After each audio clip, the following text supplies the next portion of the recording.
நல்ல வருஷத்த பிதாவே, ஆசீர்வதிக்கப்பட்ட இந்த காலை இறை வார்த்தைக்கு நன்றி அப்பா. பிதாக்குமார் பரிசுத்த திரேக தேவன் என்னை மறுத்து நீங்கள் பேசுங்கப்பா. இந்த வார்த்தையின் மூலமாக ஜனங்களை விடுதலை செய்ய இயேசு கிறிஸ்துவை ஜெபிக்கிறோம் நல்ல பிதாவே, ஆமேன். அல்லேலூயா, அல்லேலூயா, அல்லேலூயா. வாசிக்கலாம் 15:2 யோவான்.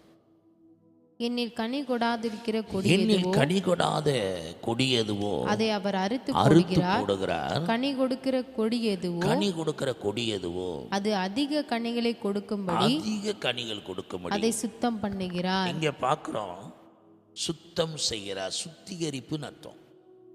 எதுக்கு சுத்திகரிக்கிறார்? எதுக்கு தண்ணீரை சுத்திகரிக்கிறோம்?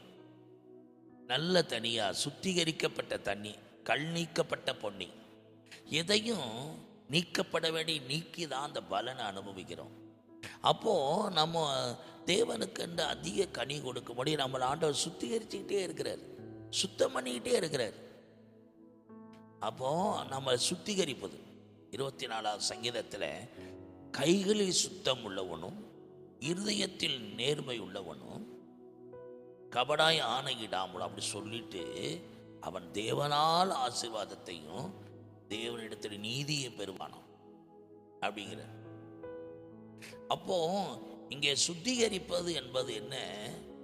ஆண்டவர் சொல்றாரு, கைகளில் சுத்தம் இருக்கணும், இருதயத்தில் நேர்மை இருக்கணும். தேவனுடைய பிள்ளைகளுடைய கரங்கள் சுத்திகரிக்கப்படணும். நாம் சுத்தம் செய்யப்பட்டு தேவனுக்கண்டு ஆபிரகாம் தன் வாழ்க்கையை சுத்திகரிக்க ஒப்பு கொடுத்தான். சோதோமின் ராஜா தனக்கு கொண்டு அந்த கொள்ளையாடின பொருளை எடுத்துக்கோன்னு சொல்லும்போது அதெல்லாம் எனக்கு வேண்டாம், சுத்த நல் மனசாட்சியோடு சொல்கிறான். சோதோமின் ராஜா என்ன ஐஸ்வர்யம் சொல்லக்கூடாது, வானத்துக்கு கர்த்தரிடத்திலே கரத்தை வந்து வைக்கிறான். அப்படி தன்னை தேவனிட கரத்திலிருந்து வருகிற நன்மையை தான் எதிர்பார்த்திருந்தான். அந்த தன்னை சுத்தமாக காத்துக்கொள்கிறான்.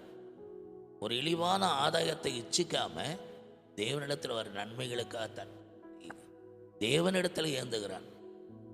இதை கேட்கிற தேவனுடைய பிள்ளைகள் நாம் இருதயம் சுத்திகரிக்கப்படும். வசிக்கலாம் சங்கீதம் 24. கைகளில் சுத்தம் உள்ளவனும் இருதயத்தில் மாசில்லாதவனுமாயிருந்து தன் ஆத்துமாவை மாயைக்கு ஒப்பு கொடாமலும் கபடாய் ஆணையிடாமலும் இருக்கிறவனே அவன் கர்த்தரால் ஆசீர்வாதத்தையும் இதெல்லாம் செய்துதான் ஒரு ஆசீர்வாதத்தில் கொண்டு போறாரு. கையில சுத்தம் இருக்கணும், இருதயத்துல நேர்மை இருக்கணும், கபடாய் ஆணைக்கணும். மாயையான உலகம் ஒரு மாயை. ஆத்துமாவை மாயைக்கு ஒப்பு கொடுக்கிறது இல்லை, மகிமைக்கு ஒப்பு கொடுக்கிறது. உலகம் ஃபுல்லா மாயையான உலகம், பொய்யான உலகம். ஆத்துமாவை மாயைக்கு அல்ல, தெய்வ மகிமைக்கு ஒப்பு கொடுத்தல். அப்ப ஆண்டவர் இந்த செய்தியை பேசுகிற நேரம், கர்த்தருடைய வார்த்தையை கேட்கிற இந்த நேரம் நீங்கள் சுத்திகரிக்கப்பட வேண்டியது எவ்வளவு அவசியம். யோவான் 1வது அதிகாரம் 1வது நிருபத்தில் 3வது வசனம் பார்த்தீங்கன்னா வாசிக்கலாம். 1 யோவான் 3:2. தேவனுடைய பிள்ளையாக இருக்கிறோம், இனி எப்படி இருக்க போறோம்னு தெரியல.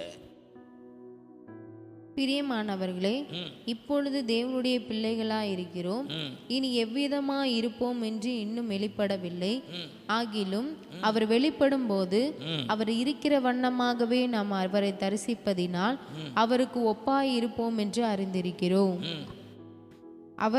அவர் மேல் இப்படிப்பட்ட நம்பிக்கை வைக்கிறவன் அவர் சுத்தமுள்ளவராய் இருக்கிறது போல தன்னையே சுத்திகரித்துக் கொள்கிறான். இயேசு சுத்தமுள்ளவர், நம்ம சுத்திகரிக்கணும். அப்ப அந்த செடியோட இந்த கொடி இருக்குன்னா எப்போது அவர் சுத்தமுள்ள பரிசுத்தமுள்ள ஆண்டவர். பரிசுத்தமுள்ள ஆண்டவரோடு இந்த கொடி இணைக்கப்பட்டு இருக்கிறதுனா அது சுத்திகரிக்கப்படணும். ஏன்னா அதிக கனி கொடுக்கணும். இயேசு பரிசுத்தம் உள்ளவர், அவர் பரிசுத்தமுள்ளவோடு இந்த கொடியான செடியோடு இணைக்கப்படணும்னா அது சுத்திகரிக்கப்பட்டால் தான் அது நல்ல பலன் கொடுத்துக்கிட்டு அதிக கனிகளை கொடுக்க முடியும். உபதேசத்தினால் அடுத்த வசனம் பாரு, அதை 15:3 பாரு. என் உபதேசத்தினால் இப்போ சுத்தமாக இருக்கிறீங்கிறார்.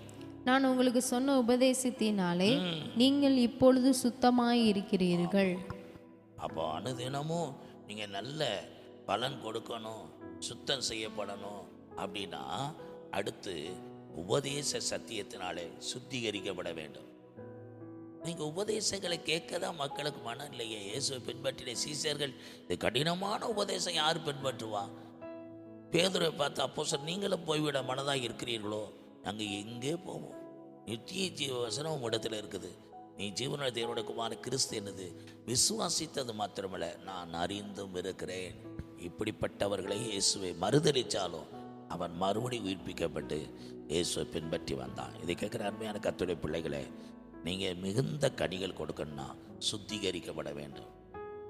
அதாவது ஆண்டவருடைய உறவில் இருக்கணும், ரெண்டாவது நிலைத்திருக்கணும், மூன்றாவது சுத்திகரிக்கப்படணும். நல்ல பிதாவே, மிகுந்த கனிகள் கொடுக்கணும்னா நம்முடைய கை சுத்தமாக இருதய நேர்மையாக இருந்து மாயை நம்முடைய ஆத்மா ஒப்புக்கொடாமல் கபடாய் ஆணையிடாமல் நாம் சுத்திகரிக்கப்படும் போது அவரால் ஆசீர்வதிக்கப்படவும் தேவனுடைய நீதியை பெறுவோம். இயேசு கிறிஸ்துவை ஜெபிக்கிறோம். நல்ல பிதாவே, ஆமென்.